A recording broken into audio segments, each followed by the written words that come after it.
How much is your experience worth? Can you put a price on your expertise, on your efforts? If you're an online business, you pretty much have to. And as someone who gives away a ton of free content, I myself know the struggle. The struggle to find the perfect price for your products that are accessible to your audience, but still demonstrate your value. If you've ever struggled to price your offers, you're going to love this episode because I'm sharing 3 psychological pricing principles that have helped me change the way that I think about pricing my own products. Welcome to Think Inside the Square, a podcast full of tips and tricks to help you build a business that you're proud of. I'm your host, Becca Harpain, Squarespace expert and educator, and online business owner who makes a living selling digital products and a few services. For a transcript of this episode, along with the links to any resources mentioned, visit InsideTheSquare.co/podcast. Over the last 5 years, I have offered hundreds of free tutorial videos on my YouTube channel and posts on my blog to help people understand how to create and customize their Squarespace websites. I've used this free content to position myself as an expert, and I do offer some paid products. But to be totally honest, I have struggled with properly pricing those products for most of my career. Because proper pricing isn't just about making money, although that's very important. Proper pricing is about valuing your work and your contribution and helping your audience understand the true worth of what you can offer. When you price your digital products effectively, you're sending a clear message about the quality and value. And that is where I was really missing the mark when it came to pricing my own content for a very long period of time. Now, over the last few years, to be honest, a lot of it was over the last 6 months, I've learned some new strategies and principles that have really helped me reframe the way that I think about pricing my products. And that's what I wanted to share with you in this episode. In this episode, we're going to talk about the 99-cent effect. We're going to dig into why that will work and when it won't. Talk about the decoy effect and the power of angering, which is all about setting the stage for your prices. Now, I know a lot of this might sound a bit technical or like we're getting into the psychological stuff, but stick with me here. Understanding these principles is definitely not about manipulating your numbers or your audience. It's about making informed decisions that benefit both your business and the people who want to support you. My hope is that by the end of this episode, you'll understand these strategies that I've learned so you can confidently price your products, feeling good about the value that you're providing at that specific price point. So let's go ahead and kick things off with the 99-cent effect. Have you ever noticed how many prices end in 0.99? It's not a coincidence. It's actually a psychological strategy known as charm pricing. We put more emphasis on the first number that we see. So when you see something that's $19.99, it seems like it's more valuable than something that's $20. Our brain tends to register that it's closer to the 19 than the 20, even if the difference is just a penny. That gives the impression of a discount or a better deal.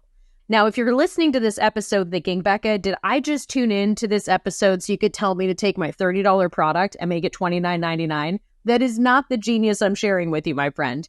What I want you to remember about this pricing tactic is the deal part. This is only ideal for your lower ticket items. You shouldn't use this approach for larger, more expensive items. You want to make sure people feel like they're getting immense value, not a discount when it comes to something that's a higher price point. Save the 99-cent effect for your gateway items, your introductory offers. Maybe you sell a Squarespace template, but you also have a guide that teaches people how to create the color palette for their own website. That color palette guide could be a great example of something that's $3.99, but don't make your Squarespace template $299.99. That's not a good place to use the 99-cent effect because that template has a massive amount of value.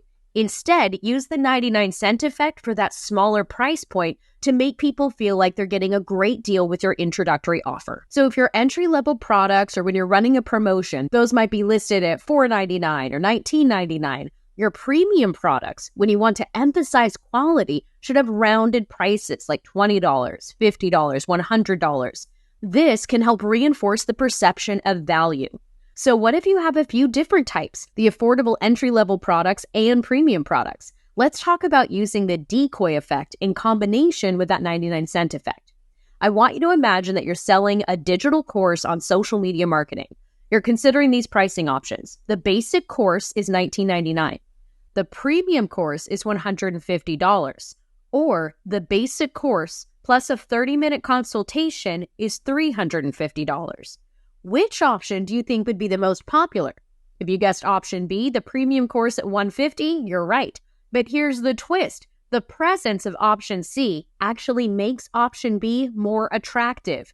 This, my friends, is the decoy effect in action.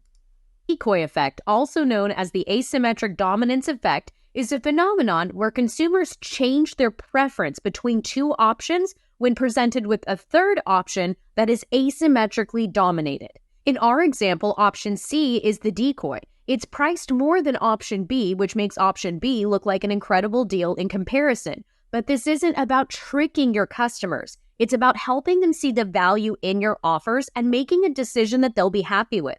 Plenty of people out there might want the hands-on experience that option C offers. They need to recognize that that level of experience, the actual consultation, has so much more value than the premium course because it requires your one-on-one presence.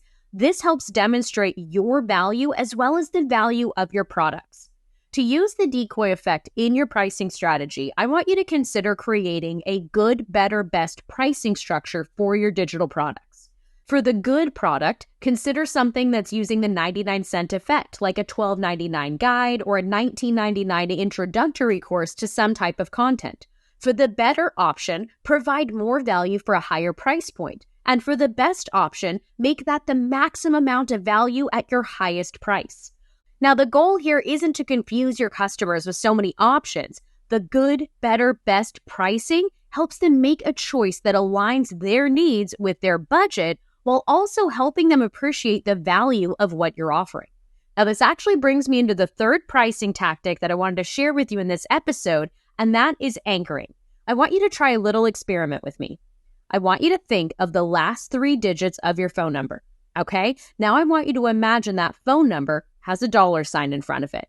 Now think of that specific number right there, and let's say I have a Squarespace workshop that's $147. Does that workshop feel expensive or does it feel cheap? It doesn't matter what the workshop is about. Whatever the number is that you have in mind, those last 3 digits of your phone number, that influenced how you perceived the price afterwards. If your number was high, that $147 workshop could seem reasonable. I might not have to put that much information on the sales page for you to think it's a bargain. But if your number was low, that $147 could seem really expensive, and I might have to work really hard to demonstrate the value of that workshop to you. This, my friends, is the power of anchoring. People have a tendency to rely heavily on the first piece of information that they're presented with, and when they're making decisions about pricing, this can be incredibly powerful. For example, if you offer services alongside your digital products, listing the service price first can make your product prices seem like a total bargain in comparison. Starting with your highest priced offer and working your way down can make your lower priced offers seem more affordable and also demonstrate the value of your higher priced offers. You'll also see this used in sales strategies with what's known as strike-through pricing, where they'll show the original higher price before the actual price, anchoring its value to the higher price in your customers' minds. Now, it's crucial to use anchoring ethically. The goal here is to help your customers understand the true value of your offer and not to manipulate them. When implementing anchoring in your pricing strategy, make sure you're providing genuine value at each price point. I want you to focus on being super transparent about what customers are getting for their money, and then use anchoring as a tool to highlight the value you're offering rather than creating a false sense of savings. Trust with your audience is so much more valuable in the long run than any short-term gains for misleading pricing tactics. Now let's talk about how we can strategically use this anchoring pricing strategy, the decoy effect, and the 99-cent strategy for all of your products. First, if you can offer services alongside your digital products, consider listing your service prices first. This can make your product prices seem like a great deal in comparison and also elevate the value of working with you directly. For example, if you charge $500 for a one-on-one coaching session, your $150 digital course suddenly looks very affordable. Then you can consider offering a $12.99 or $19.99 guide as the lowest price point here. That budget-friendly offer still provides a ton of value for people that don't have the budget for your higher ticket offers. Using each one of these techniques, you can help customers understand the true value of what you're offering. I want you to remember that it's not about maximizing profits here. It's about finding that sweet spot where you're fairly compensated for your amazing work while still providing amazing value to your audience. So that's your homework today, my friend. I want you to come up with a good, better, and best pricing strategy for the main digital products that you offer. Now, first and foremost, focus on clearly communicating the value of your products. All the clever pricing in the world will not help if your audience doesn't understand why your product is worth it. Then get experimental. Try that good, better, best structure we talked about and see how it impacts your sales. And if you want to see some of these pricing strategies in action, check out the new products page on my website at InsideTheSquare.co. I've put my money where my mouth is, and I've implemented these strategies there. It's a great way to see how they work in the real world, and you can test your own experience when you look at these price points for different products and see which ones you consider to be the most valuable.